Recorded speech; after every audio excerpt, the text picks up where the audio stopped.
Hello ladies and gentlemen, and welcome back to the channel. I am Starco Gaming and we are back with another Dragon Champion video, guys. Today we're gonna continue our preparation for the Renera event, and we're gonna talk about King Lee. King Lee not only is going to be your tank, your main tank for that fight, but also is going to be your best leadership for this fight, which we're going to be covering in a minute. Before we do so, guys, a quick reminder: if you are level 15 or below, make sure to use the promo code STARCO to do so.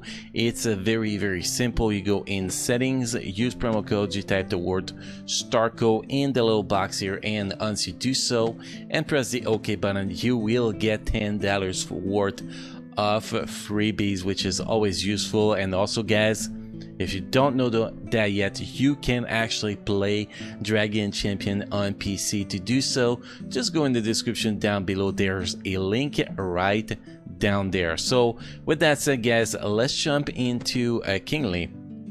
First, let's find King Lee.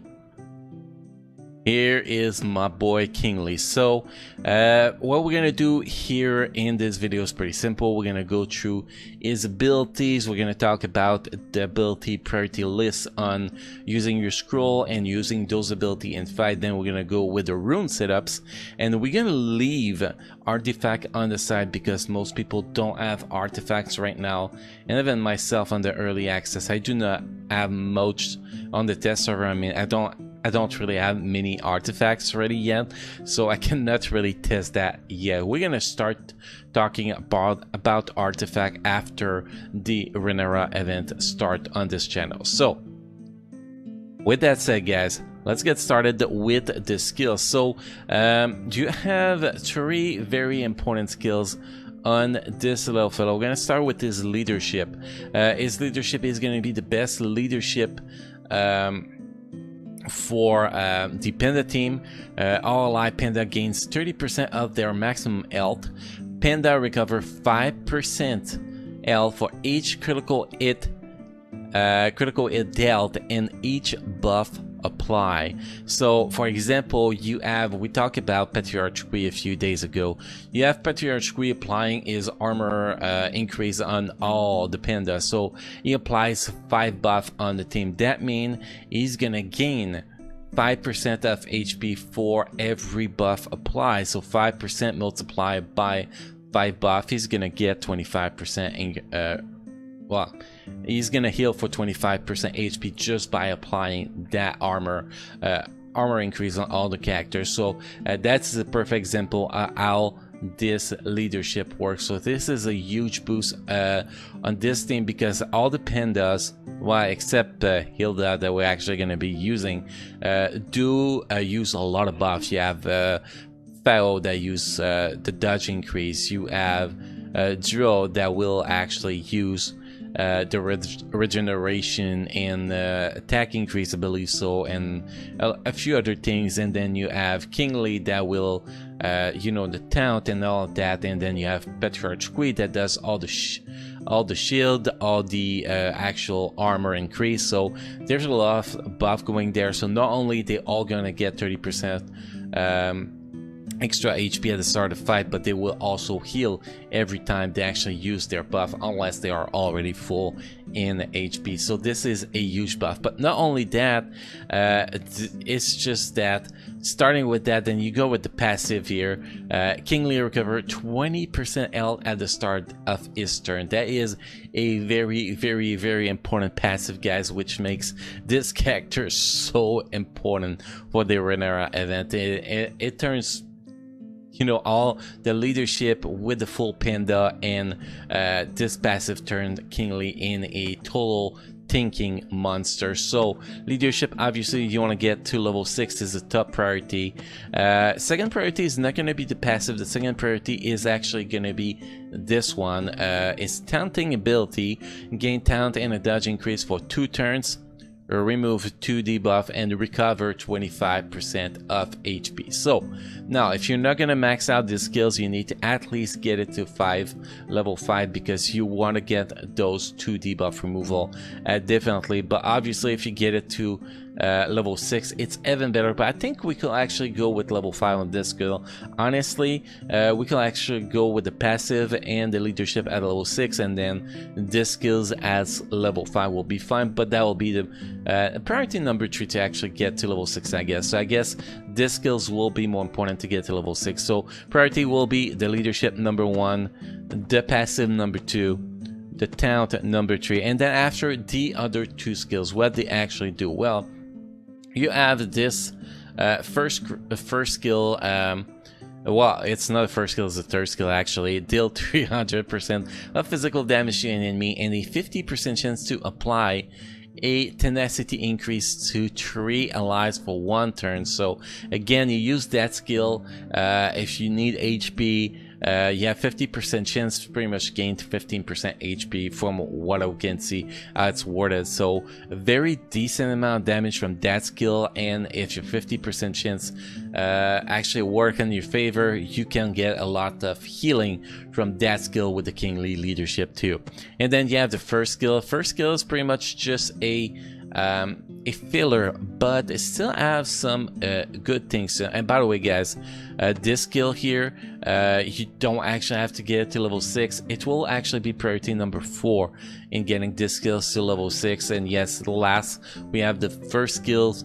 Deal 170% of physical damage to an enemy. This attack deal 50% more critical damage. For example, if you have a critical damage 150%, instead of having 150% when you critical, well, instead of having 150% extra damage when you actually get a critical hit, you're gonna get an extra 200% critical damage extra from your hit. With that if if you deal a critical hit with that skill, and if the target has full health, this attack is guaranteed to land a critical hit. It still doesn't do that much damage, but still it is a pretty decent ability, and you want to try to use the ability on characters that have full health, obviously, if you want to trigger that critical hit. And now that is if you have it at level 6. If you have it at level 5, you just lose the guaranteed critical hit if the target has full health, lose a little bit of damage, but you still get 50% more critical damage. So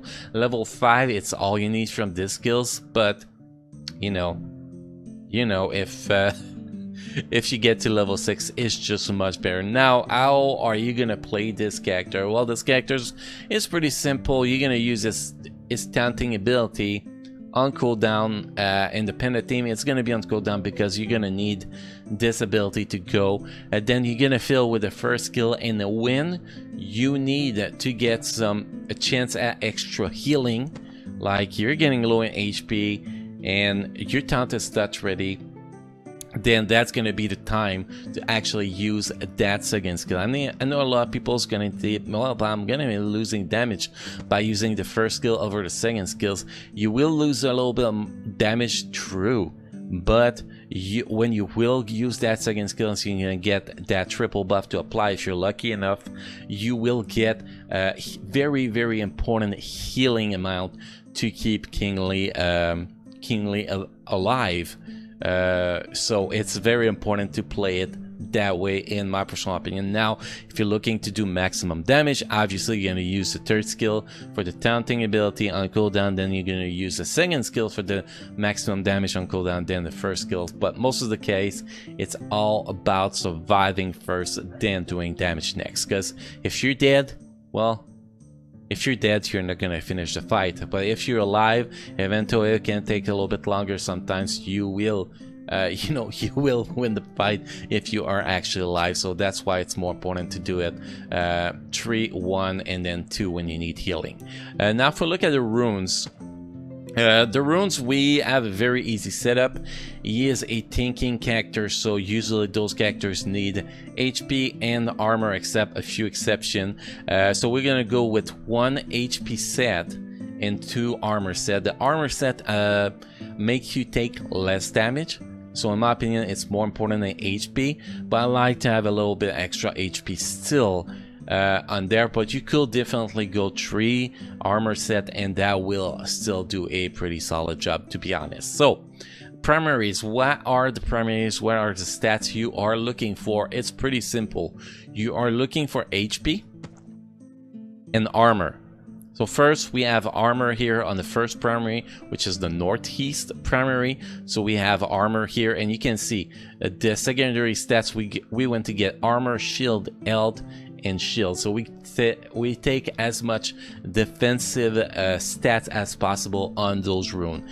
Then the south rune, you're gonna go HP, and you can see here again we have shield, armor, shield, and a little bit of speed, which is not actually mandatory at this guy, by the way.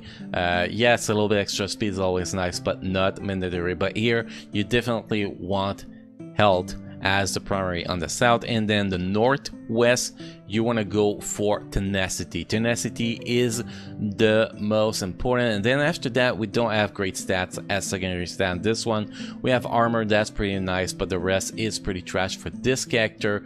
But that the primary is what's the most important. It's tenacity. Tenacity will keep these characters from getting debuff, getting stun, and all the, you know, all those nasty stuff. The more tenacity you have, the more resistance you have. Basically, if you have, for example, 50% tenacity and the opponent has 50% potency, well, he cannot apply debuff to you pretty much. So that's pretty much how tenacity works. And here you can see as tenacity we have 49.51%, so that really increase our chance to resist on getting debuff. For example, if the opponent has 100% potency, it will have 50.49% chance to apply the debuff to me. So that's pretty much explain why tenacity is so important. Now, if we look at the other runes, you can see the secondary stats. We really went heavy on tanking, health, armor, tenacity, and shield on the first rune. On the third rune, we have not much, but we do have armor, which is really useful. I could have done something better, but I did not really have a good runes actually, but in that position here, you know, that had better bonus stats. And then here you can see in the position number 4 we have health and armor on this triple health, which is always useful, and a little bit of speed. So if we look at the overall stats here, you can see we have 33,739 HP, which is a lot of HP. We have both physical armor and magic armor above 45%, which is very, very important. We have a shield of 36,732, which is quite a good amount. Speed is above 120, which is pretty much the marks you want to reach with him. If you can get it a little bit higher, it's still pretty decent, but not mandatory. And you can see the last stats. We have tenacity. You want to get it around 50% on this character to be optimal, so 49.51% is pretty decent too. So that is pretty much Kingly, guys. Kingly is an awesome tank, definitely one of the top 5 tanks in this game. I think we could actually let's see, we're gonna